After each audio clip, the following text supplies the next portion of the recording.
Mahadamang, saatnya Anda menyimak berita Bandung bersama saya Tabita Putri. Sejumlah berita menarik akan kami sajikan untuk Anda. Berikut 3 berita utama hari ini.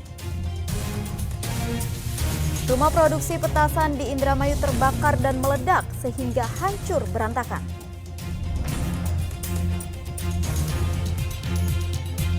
Sejumlah rumah dan tiang listrik di Sumedang rusak akibat tertimpa pohon karet yang tumbang.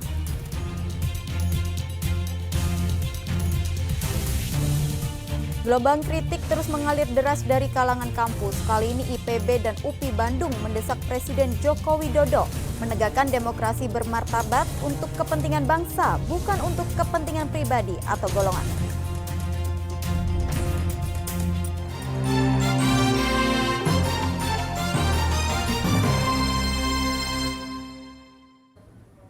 Rumah produksi petasan di Kabupaten Indramayu terbakar. Diduga ledakan petasan menjadi pemicunya. Sedang di Kabupaten Subang, satu rumah warga di Kecamatan Pusaka Jaya juga terbakar karena korsleting listrik.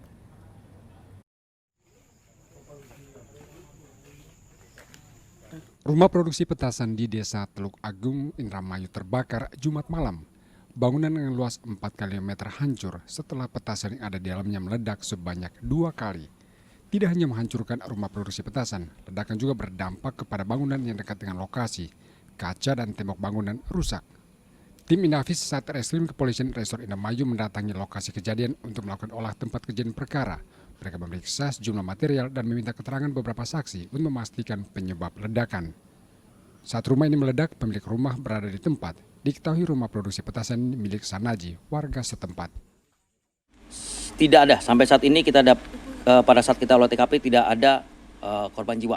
Ya. Timbulnya kebakaran itu dari mana? Dugaan kami memang terjadi ledakan dikarenakan beberapa bahan peledak yang berasal dari petasan atau kembang api yang ada di tempat gubuk tersebut. Tetapi kami nanti akan melakukan peninjauan lebih lanjut setelah nanti juga kita mendapatkan keterangan dari pemilik tempat.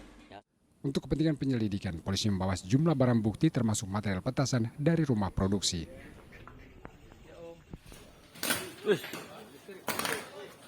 Kebakaran juga melanda satu rumah di Desa Bojong Tengah, Kecamatan Pusaka Jaya, Subang pada Minggu malam. Lokasi kebakaran yang berada di dalam perkampungan membuat pemadam terlambat datang sehingga api menghanguskan rumah beserta barang berharga lain seperti sepeda motor dan perabot. Saat sampai di lokasi kebakaran, pemadam melakukan pendinginan memastikan tidak ada titik api lagi yang menyala.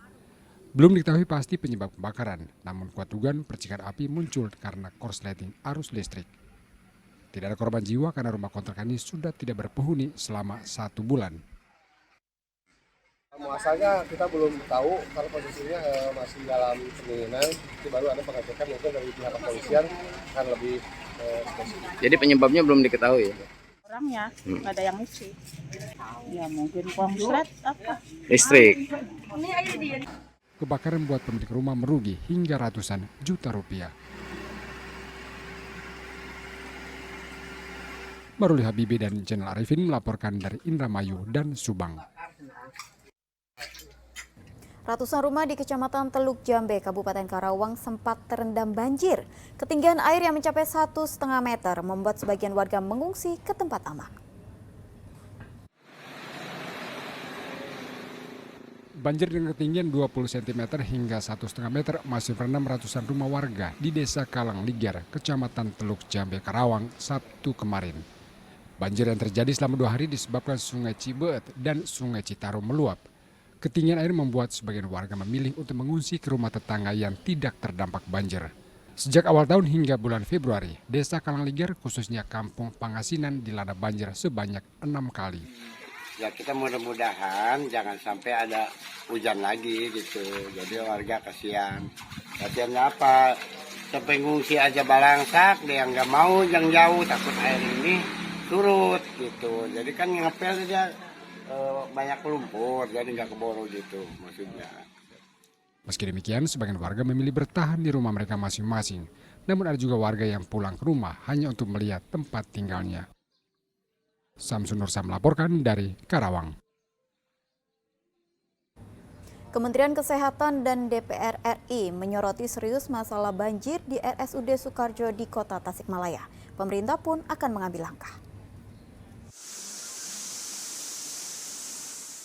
RSUD Dr. Soekarjo di Kota Tasikmalaya kerap dilanda banjir saat hujan turun. Kenyamanan pasien dan pegawai terganggu karena genangan air selalu masuk ke ruang perawatan. Beberapa hari yang lalu, rumah sakit kembali diterjang banjir. Hujan deras menimbulkan genangan sehingga banjir masuk ke area RSUD. Pemerintah pusat menyoroti masalah tersebut. Kementerian Kesehatan dan anggota DPR RI dari Komisi 9 melakukan inspeksi mendadak ke rumah sakit. Mereka berkeliling di area rumah sakit hingga menemukan penyebab banjir. Menurut anggota DPR RI, penyebab banjir karena kondisi saluran drainase yang sudah tidak memadai. Saluran drainase sudah tertutup oleh beton sehingga air tidak mengalir sebagaimana mestinya. Rumah sakit ini banjir dikarenakan aliran drainase yang tersumbat, begitu. Jadi memang harus ada perbaikan drainase yang harus dibongkar dan diperbaiki. Sementara pihak Kemenkes memberikan kesempatan kepada pihak rumah sakit untuk mengajukan proposal guna mengakses bantuan dan alokasi khusus kesehatan yang akan digunakan untuk memperbaiki saluran drainase.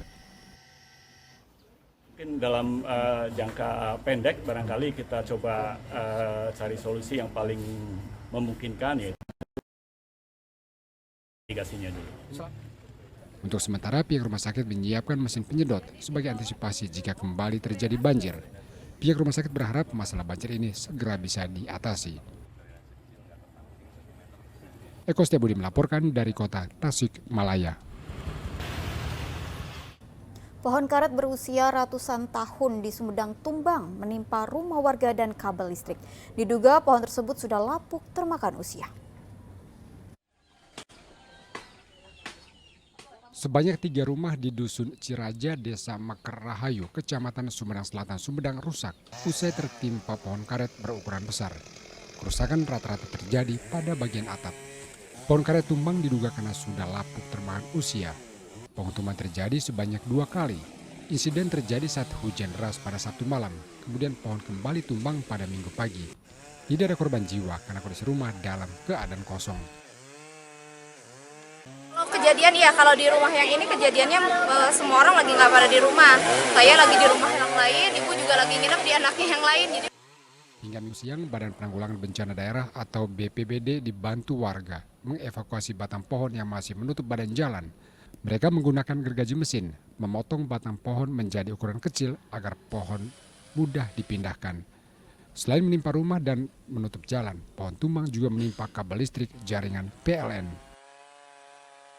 Nah, karena sudah ada yang lapuk di bagian bawah, kemudian sebelumnya ada hujan besar, sehingga jangan kuat menahan beban, terjadilah roboh, ya, dan menimpa 3 rumah dan 4 rumah dengan yang di bawah.